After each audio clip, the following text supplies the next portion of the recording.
14 countries, including the United States, the United Kingdom, France, Spain, Guatemala, and Honduras, joined forces. Operation Martillo was not just another failed drug war initiative. It targeted the cartels where it hurt most: their shipping routes. Military ships, aircraft, and special forces patrolled the waters between South America and the United States, creating a formidable barrier for drug shipments to navigate. While most of the world goes about daily life unaware, the United States Navy is fighting a war no one talks about. Drug submarines packed with cocaine try to sneak past Navy ships and helicopters armed with machine guns, continue to evolve in a complex cycle of adaptation. For every design advancement made by the cartels, military agencies respond with updated detection technologies. Current methods include thermal imaging, drone surveillance, and artificial intelligence-based pattern recognition, all aimed at identifying the faint wake or minimal heat signatures produced by these vessels. Still, for each narco-submarine intercepted, intelligence experts estimate that 3 or 4 succeed, delivering valuable cargo and sustaining the vast. These missions rarely make headlines and receive little public attention, despite involving billions of dollars linked to drug cartels. Why is no one talking about this? And what happens when the cartels get cornered at sea? Join us as we find out how the United States Navy wiped out cartels using the hammer. In late 2024, Operation Orion took the multinational effort to a new level.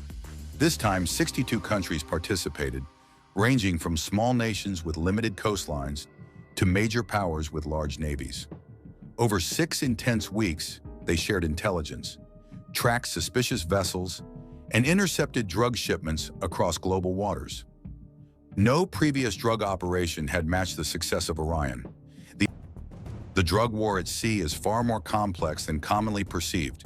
It extends beyond speedboats and concealed cargo to include fully operational submarines. These vessels often travel beneath the surface, making them difficult to detect by standard radar systems. Each journey can transport enough cocaine to generate hundreds of millions of dollars in profit for drug trafficking organizations. In some cases, they are equipped with lead lining to reduce heat emissions, making them less visible to military aircraft using thermal imaging. A key challenge for law enforcement in intercepting these vessels is their scuttle feature, specialized valves that can flood the submarine within minutes if authorities approach.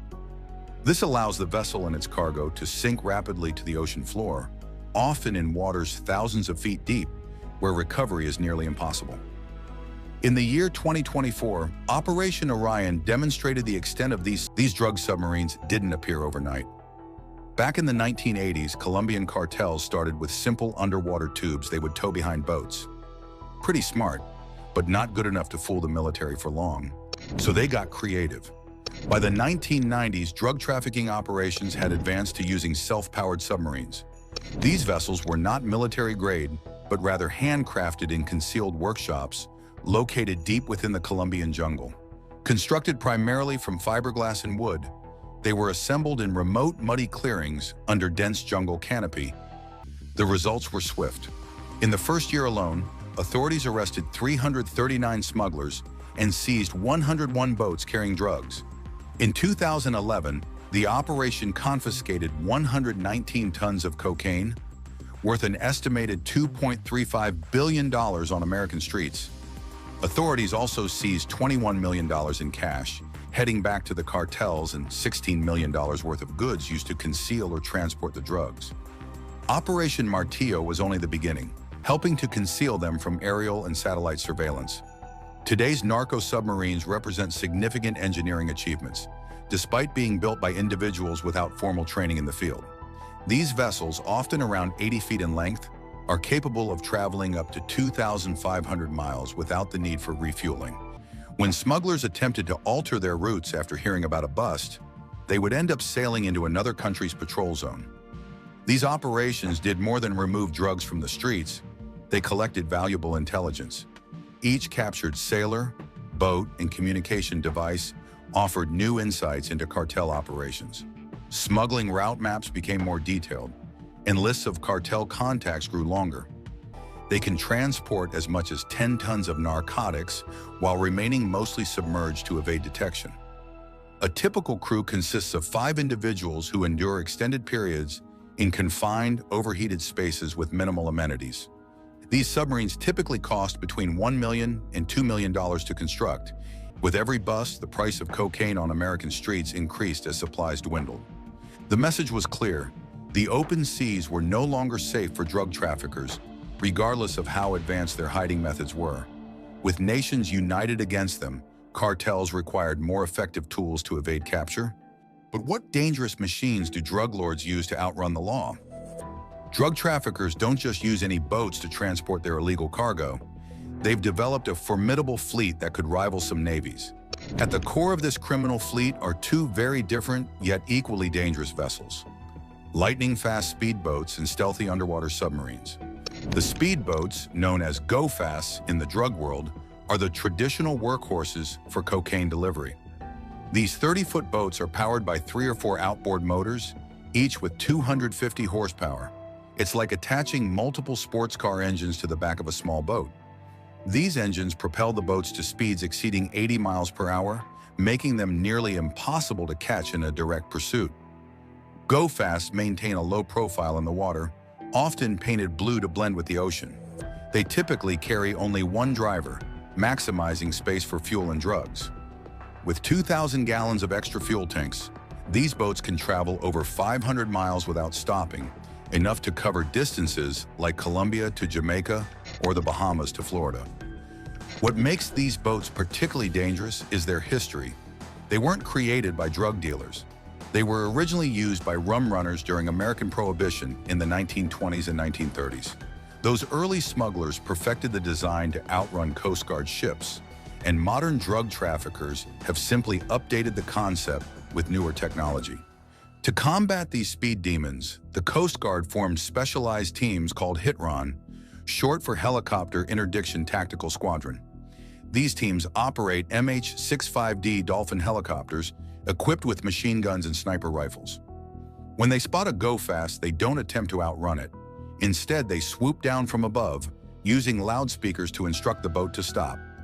If the boat continues fleeing, HITRON snipers target the vessel's engines with precise shots from their .50 caliber rifles, disabling the boat without harming those on board.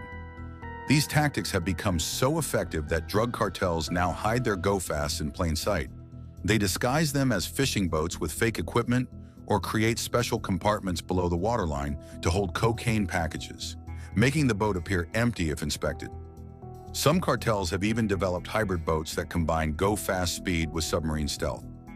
Known as low-profile vessels, these boats sit so low in the water that only a small part is visible above the surface. They're painted ocean blue and made with materials that are less detectable on radar. While these hybrids aren't as fast as pure go-fasts, moving at around 30 miles per hour, they are much harder to detect from patrol planes. With submarines lurking below and speedboats racing above, drug runners have developed a 2-pronged approach that keeps law enforcement constantly uncertain about where the next shipment might originate. But cartels didn't anticipate America's secret weapon at sea. How did one ship alone cost drug lords $500 million? In early 2025, one ship instilled fear in drug lords across South America. The United States Coast Guard cutter James became a floating nightmare for cartels during a relentless 112-day mission that drug kingpins still discuss in hushed tones. The cutter James is no ordinary vessel. At 418 feet long, this legend-class cutter is like a floating city with one purpose: hunting down drug smugglers. It carries a crew of 150 highly trained men and women who work in shifts around the clock. The ship can remain at sea for months without returning to port, making it the perfect predator for tracking drug routes. What made the 2025 mission extraordinary was its remarkable success. In just under 4 months, this single ship seized over 48,000 pounds of narcotics, enough to supply a mid-sized American city for a year. The street value reached approximately $510 million, making it one of the most financially devastating blows ever dealt to cartel operations. The January operations were particularly impressive. On January 5th, the ship's crew launched a drone that spotted a suspicious vessel off Ecuador's coast.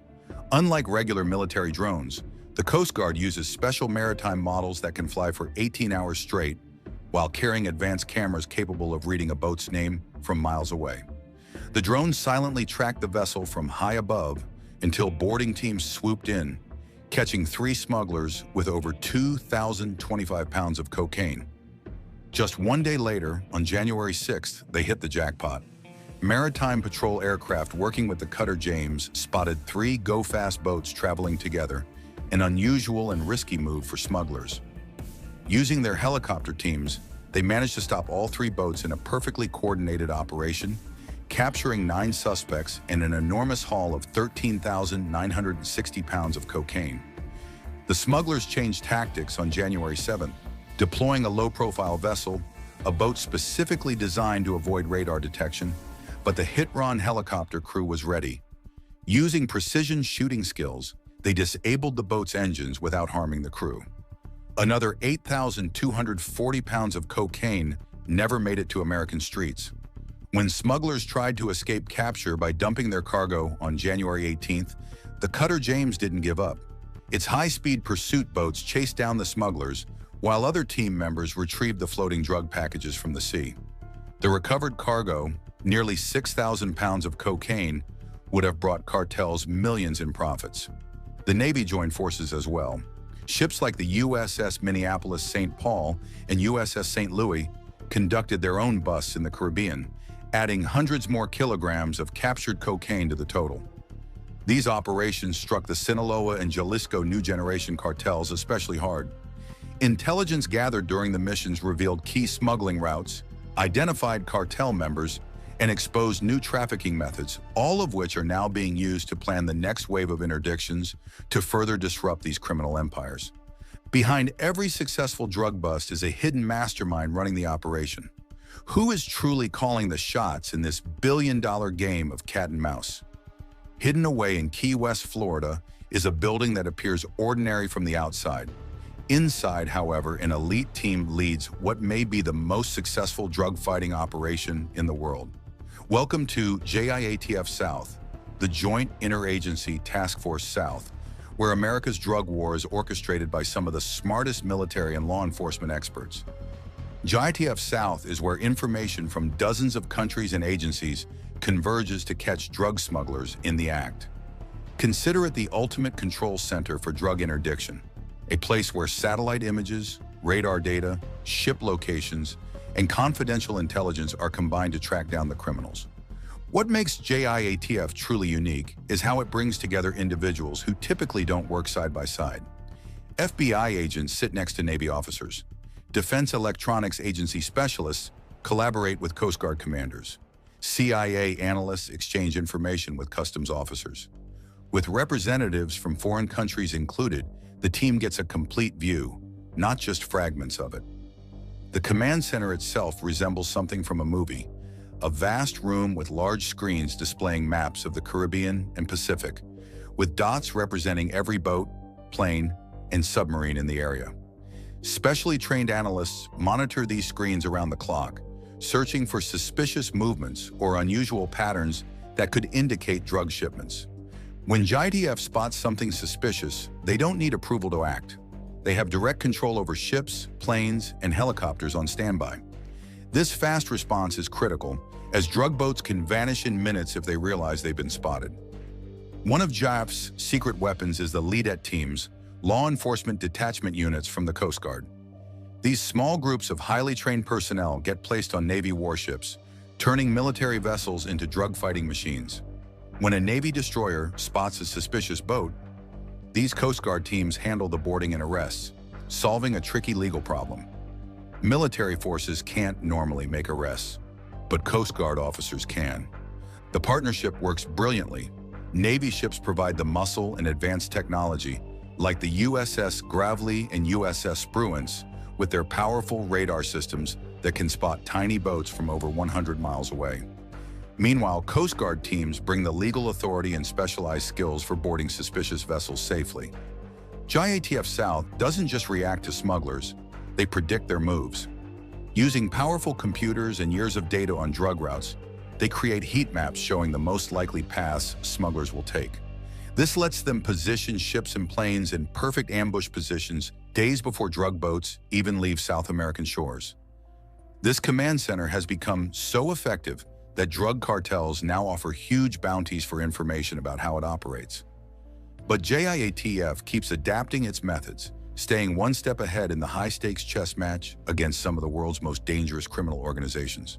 The command center might be the brain, but what about the streets? How did drug trafficking networks evolve after the Miami days? Back in the 1980s, Miami was like the front door for cocaine coming into the United States.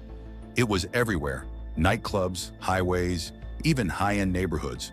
Smugglers ran wild. Cash was pouring in so fast, banks struggled to count it. The drug trade wasn't just big, it was loud, flashy, and dangerous. But while the neon lights of that era have faded, the drug business didn't die. It got smarter. Today, the people moving cocaine don't rely on one big cartel calling all the shots. Instead, small, separate groups team up like pieces in a puzzle. Some grow and process the drugs in South America.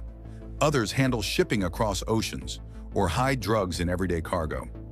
There are even groups in Europe and Oceania who specialize in sales and local distribution. One of the biggest changes is technology. Smugglers now use encrypted phones, GPS trackers, and even drones to monitor shipments. Some boats are so well equipped they're hard to spot by radar. Others are disguised as fishing vessels or loaded into containers mixed with legal goods. And the sea is still the highway of choice. A huge share of cocaine headed for the United States still moves by water, especially through routes hugging the Central American coast. These routes are long, secretive, and packed with danger. Traffickers might switch boats mid-journey or dump cargo at sea if they sense trouble. Some even use homemade submarines, known as narco subs, to move tons of drugs at once. These subs aren't just a rumor. They've been found packed with drugs and crewed by people trained to stay hidden. They often float just below the surface, making them tough to detect. It's a high-stakes game of hide-and-seek. In response, United States forces like the Coast Guard and Navy have stepped up their tactics. Aircraft patrol the skies, ships use radar and sonar, teams track suspected routes in real time. It's a constant chase and one that needs constant updates. Drug traffickers are quick to adapt. If one route gets blocked, they test another. If a method fails, they try something new. It's not only about speed anymore, it's about staying ahead. While Miami's past looks like a wild movie, today's networks are quiet, complex, and global. But the goal hasn't changed: move product, make money, and avoid getting caught. The fight is ongoing, and both sides are always watching the next move. Thanks for watching. While you are still here, click on the link on your screen to check out another of our videos. See you there. The operation seized 225 tons of cocaine in one sweep, a world record. When combined with more than 1,000 tons of marijuana and other drugs, the total haul exceeded $8.5 billion in street value. Each country brought distinct strengths to the effort. The Americans provided advanced radar systems capable of detecting small boat wakes from satellites. The Dutch contributed underwater drones to inspect ships. Yet they are capable of transporting cargo valued at more than $150 million. Despite the risk of interception, the potential profit makes them a highly attractive option for drug trafficking operations. The most recent models of these vessels are increasingly difficult to detect.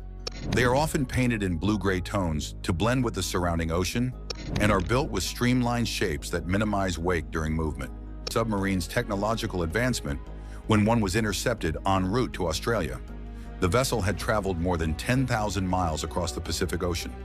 This was not only an indication of a new trafficking corridor, but also clear evidence that drug cartels had developed the capability for extended, long-distance submarine operations.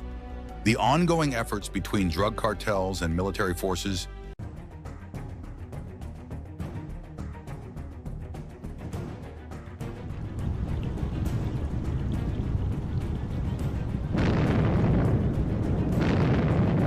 drug trade that stretches across continents. But how do you intercept a nearly invisible submarine? This challenge led to the creation of Operation Martillo, the largest drug bust campaign in history. As drug cartels became too powerful for any single nation to manage, the world decided to collaborate. In January of 2012, an alliance was formed with a strong name for a challenging mission: Operation Martillo, meaning hammer in Spanish. Colombian forces used their expertise to locate launch sites in the jungle. Even landlocked nations assisted by tracking money and communications. What made Orion revolutionary was not just its scale, but its advanced coordination. Military commanders from numerous countries collaborated in real-time command centers, sharing live intelligence and executing raids across multiple time zones simultaneously.